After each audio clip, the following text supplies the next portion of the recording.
इस वीडियो में देखते हैं अपन लोग फुल सबट्रैक्टर के बारे में, और जो कि बीएससी थर्ड ईयर में इलेक्ट्रॉनिक का एक बहुत ही महत्वपूर्ण 3 यूनिट का टॉपिक है।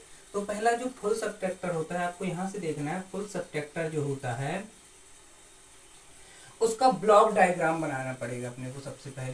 सबसे पहले इसका ब्लॉक डायग्राम बनाते हैं। तो ब्लॉक डायग्राम बनाने के लिए यहाँ पे एक इनपुट देना पड़ता है।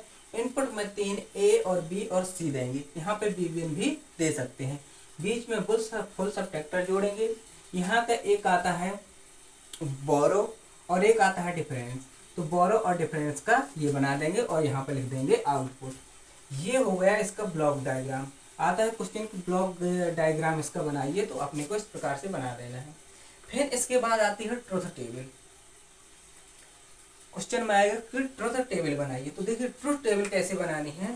ट्रुथ टेबल बनाने के लिए अपने को ए बी सी 3 कंपाउंड लिया, और फिर इसके बाद ये डिफरेंस लेंगे, फिर इसके बाद बोरो लेंगे, एक ही मिड टर्म बनाएंगे और डायग्राम बनाने के लिए। तो ए वाले में जो बनाना है उसमें क्या करना है, 4 बार अपने को ये 3 बिट का बनाएंगे। ये 3 बिट का होता है, ठीक है। तो 3 बिट का होता है, तो इसमें अपने को ए में 4 बार शून्य लिखना पड़ेगा। 1 बार लिखा, 2 बार लिखा, 3 और 4 बार। 4 बार शून्य लिखना है और 4 बार 1 लिखना है। 1 2 3 4 ए का लिख लिया। बी का जो लिखना है, बी में 2 बार लिखना है 0, 2 बार 1 लिखना है, 2 बार 0 लिखना है और फिर 2 बार 1 लिखना है। और जो सी रहेगा उसमें फिर 1 बार 0, 1 बार 1, 1 बार 0, 1 बार 1, 1 बार 0, 1 बार 1, 1 बार 0, 1 बार 1 लिख देना है। अब देखिए डिफरेंस क्या करना है। डिफरेंस में अपने को ये याद रखना है कि जब भी 0 में से -1 करेंगे, 0 में से -1 करेंगे तो एक डिफरेंस आएगा और एक बोरो आएगा। ये है इसका जो कुछ भी है यही है। डिफरेंस 1 आएगा और एक ही बोरो आएगा। देखिए कैसे करते हैं। 0 में से 0 गई और 0 में से 0 गई, तो बस डिफरेंस भी 0 आएगा और बोरो भी आएगा 0। अगर आप करना चाहें तो इसमें से अब करेंगे 0 में से 0 गई तो 0 आएगा।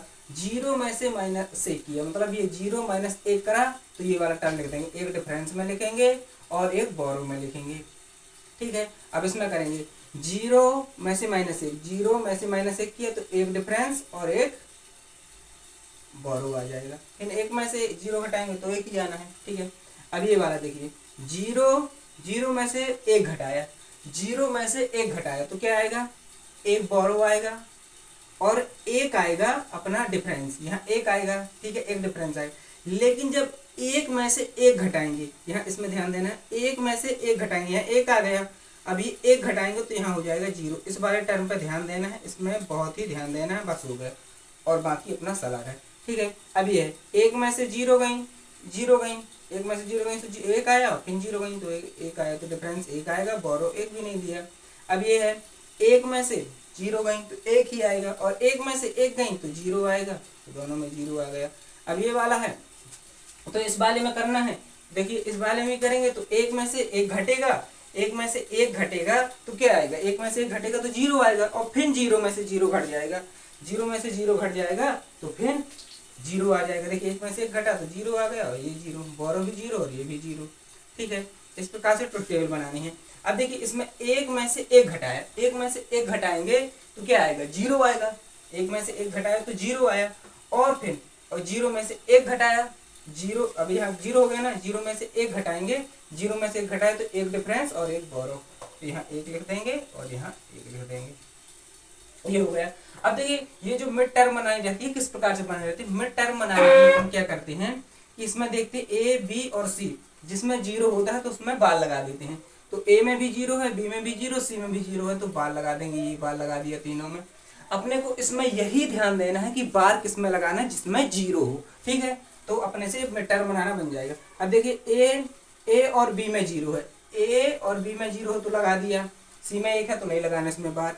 ए में 0 है तो ए में बार लगा दिया, और सी में 0 है तो सी में बार लगा दिया। इसी प्रकार इसमें देखेंगे तो सिर्फ ए में भर 0 है, ए में भर 0 है तो ए में भर बार लगा दिया। इसमें देखेंगे तो बी और सी में 0 है तो बी और सी में बार लगा दिया। इसमें देखेंगे तो बी में भर बार है तो बी में भर बार लगा दिया। इसमें देखेंगे तो सी में बार है तो सी में बार, जीरो है तो सी का में बार लगा दी। इसमें सब में एक एक है, इसमें किसी में भी बार नहीं लगाना, इसको ऐसे का ऐसा छोड़ देंगे। अब देखिए डिफरेंस का जो मिड टर्म होता है, डिफरेंस का जब बनाते हैं तो इसमें देखा जाता है कि एक कहाँ पर है, जिसमें भी एक होता है, जैसे देखिए डिफरेंस में इसमें एक है तो इसकी ये वाली टर्म यहाँ पे उतार देंगे, ठीक है। अब इसमें एक है तो इसकी ये वाली टर्म उतार दिया, यहाँ पर एक है तो यहाँ पे ये इसकी ये वाली टर्म उतार दिया, ये उतार दिया। अब इसमें लास्ट वाले में एक है तो इसको यहाँ पे इस टर्म को उतार दिया। इस प्रकार से मिड टर्म लिखे जाते हैं। और ये जो पूरा मान होता है, देखिए ए बी में बार है, फिर बी सी में बार है, फिर सी ए में मान है, ए बी सी है, तो इसे ए एक्स और बी एक्स और सी लिखा जाता है। ये अपने को ध्यान देना, इसी का डायग्राम बनाएंगे, ठीक है। अब बोरो वाले में जिसमें एक होता है उसका लिखेंगे, तो देखिए इसमें एक है तो ये वाली टर्म उतार दिया, ठीक है। अब इसमें एक है तो ये वाली टर्म उतार दिया, अब इसमें एक है तो ये वाली टर्म उतार दिया, ये वाली, और लास्ट में इसमें एक है तो ये वाली टर्म उतार देंगे। ये हो गई पूरी उतारने की टर्म, ठीक है। अब ये इतनी पूरी जो टर्में थी ये उतार दिया, आपसे ये भी बन जाएगा, ठीक है।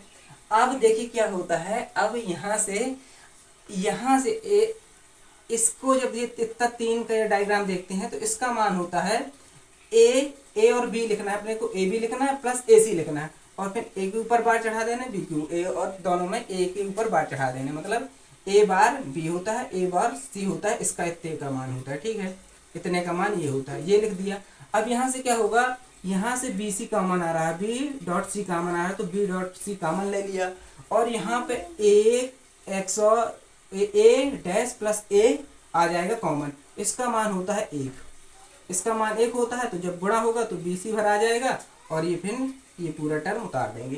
तो ये हो गया डिफरेंस का डायग्राम, ठीक है। अब जब सर्किट डायग्राम बनाते हैं, सर्किट डायग्राम बनाते हैं तो कैसे बनाते हैं, देखो इसका जो ए एक्स और बी एक्स और सी होता है उसका सर्किट डायग्राम ये बनता है। पहले तीन लाइन यहाँ से ले जाएंगे ए बी सी, और फिर एक ये करेंगे, ये एक्स और का अपने एक्स और गेट पढ़ा है, मतलब एक्स और गेट पढ़ा तो उसमें अपने देखा है, फिर इसको ऐसे करके ये बना देंगे, तो ये बन गया डिफरेंस का।